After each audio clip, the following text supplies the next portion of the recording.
Устаряваме, погрозняваме, тялото те боли, изнемощяваш, но ти си вечен. Това е като едно ти пътуваш в една кола. Пътуваш по колата, сряснал си се с нея, само вътре, купуваш, ядеш, все живееш в тази кола. В един момент излизаш от колата и казваш, аз мога да живея и без колата. Това се оказва, душата излиза извън колата. И ти кажеш, ама той живота вънка бил по-различен. И аз усещам и мириша и вкусвам. Аз си мислих, че съм свързан с тази кола. И вече не ти е мъчно за нея. Ти тичаш, ти си свободен. Това е вярата в душата, което е и реалност. Той е вяра и то е реалност. Нали, както светците могат да напускат тялото и ние си представи един човек, който знае, че живота, че той е част от тази кола и ще излезе, нали, по-умъдрен, по-просветен, и един, който си казва, не, колата като се развали и аз си умирам с нея. Вярата е нали, да знаеш, че ти продължаваш да живееш и след смъртта и да си убеден в това. И това ми дава безкрайни сили и надежда.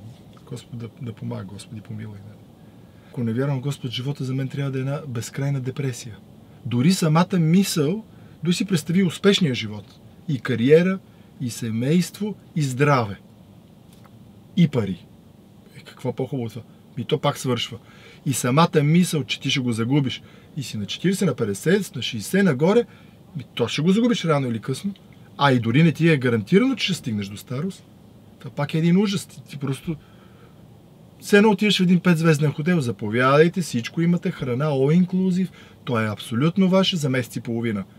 И след това сте абсолютно на улицата и не знаете какво ще се случи с вас, но няма проблем. Абсолютно за този месец не бъдете щастлив и се наслаждавайте на басейна, на храната, на плодовете, на абсолютно всичко безплатно в този хотел.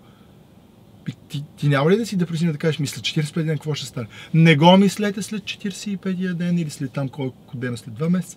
След това нищо не следва. След това може да стане война, може да не сте жив след това, но сега се радвайте в този хотел. Много е хубаво. Това е нашия живот. Той е кратък и времен и след това се оказва вечността. Не съм подготвен за истинския живот извън хотела. Извън, нали, тук. Да? Чудесно. Една такава метафора да дам. Прекрасно.